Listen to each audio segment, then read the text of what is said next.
hanya Allah turunkan untuk umat Nabi Muhammad SAW. Catat ini ya.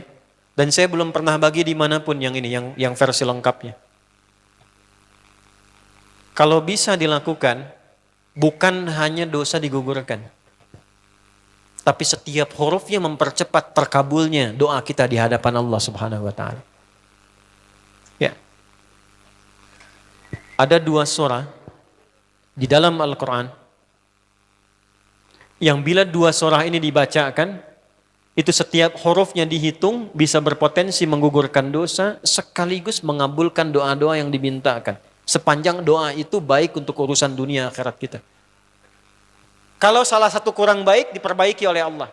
Misal dunia baik tapi akhirat tidak, maka diperbaiki oleh Allah kepada yang lebih baik. Surat pertama Al-Fatihah, surah kedua Al-Baqarah.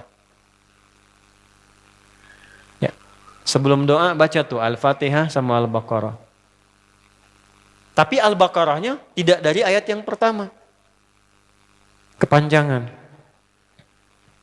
Cukupkan di ayat 285 sampai ayat 286, 2 ayat terakhir. Hadisnya sahih. Kalau mau dikuatkan biasanya banyak ulama memasukkan ayat 284. Ada yang sudah masuk ke dalam Ka'bah di sini? Ini informasi saja. Dan 3 ayat ini, Al-Baqarah 284, 285, 286, itu ayat yang dituliskan di dinding Ka'bah.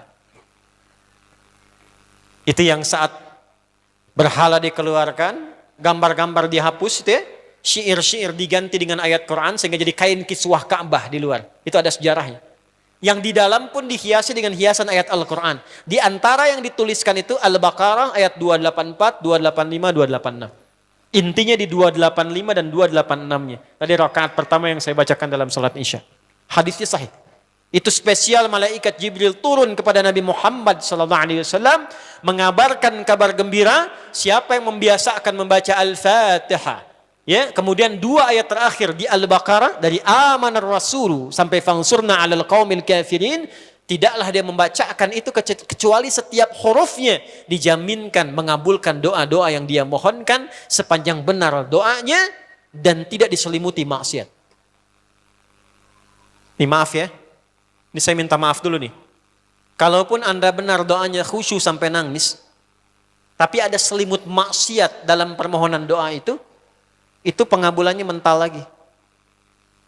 Hadisnya sahih.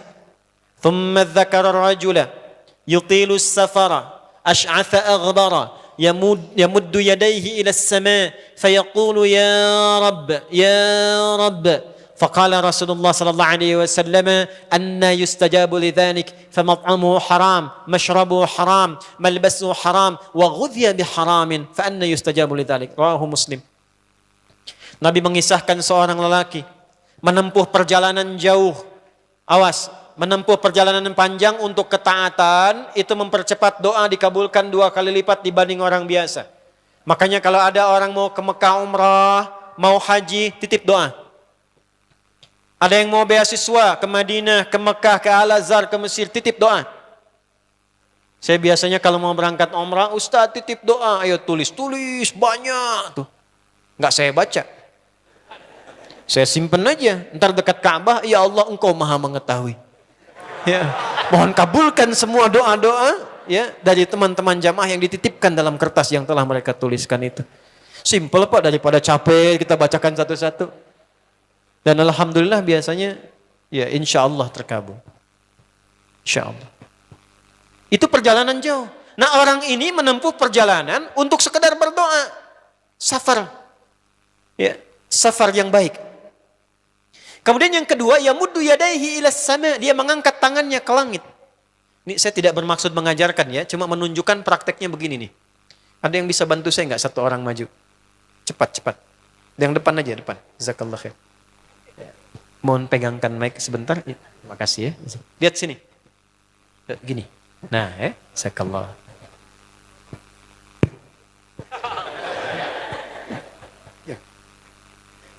Nah, gini ya. Ini tangan, lihat telapak 2 ya. Berdoa itu sesuai porsinya, dan ikuti caranya Nabi.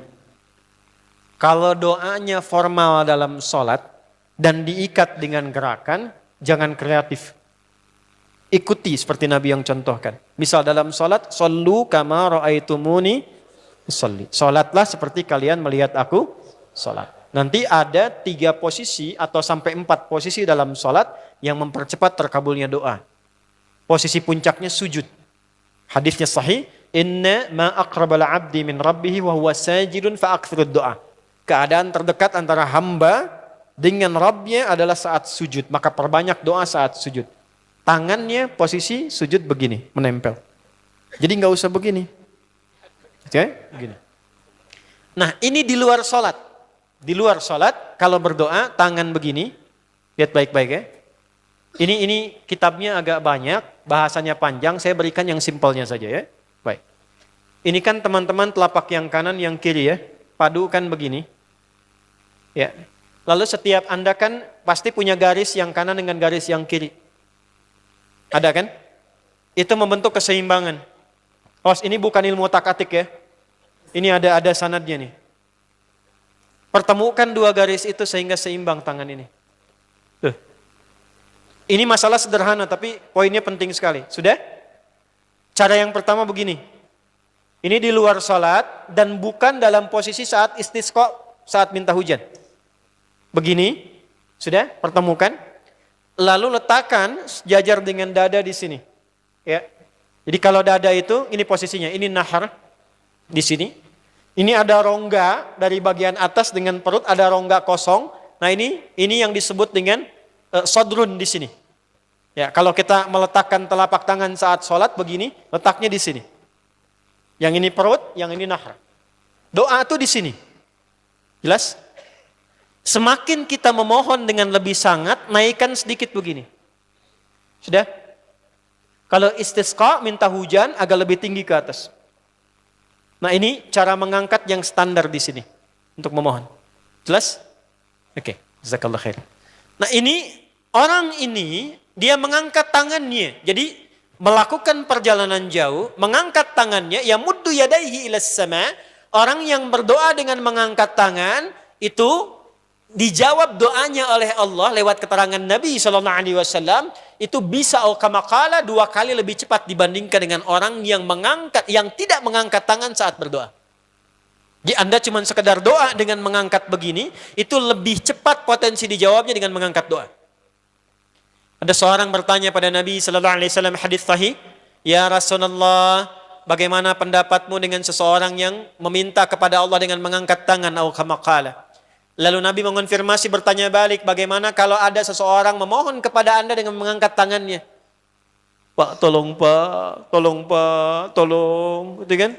Di depan rumah Anda 1 jam begitu Pak, tolong Pak. Kira-kira Anda beri atau tidak? Beri. Minimal kalau Anda nggak punya kemampuan, Anda referensikan atau beri sesuai kemampuan Anda kan? Angkat tangannya. Dia jawab, saya malu kalau nggak ngasih. Apa kata Nabi? Innallaha hayyun karimun. Allah itu lebih punya sifat peka untuk merasakan malu pada hambanya kalau dia tidak memberi ketika hambanya mengangkat kedua tangannya. Nah nanti ada beda-beda posisi saat khatib Jumat misalnya 1 begini untuk khatib. Makmum mengangkat 2 tangan. Yang ketiga dia mengatakan, ya Rabb, ya Rabb. Asma'ul Husna. Doa yang dibuka dengan Al-Asma'ul Husna, itu dijawab 2 kali lebih cepat dibandingkan dengan doa yang langsung dimohonkan kepada Allah. Itu perintah. Tahu Nabi Zakaria? Nabi Zakaria apa ujiannya?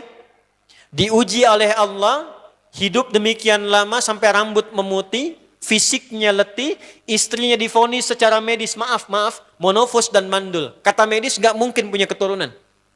Maka beliau berdoa kepada Allah dan dalam doanya dimulai dengan Al-Asma'ul Husna.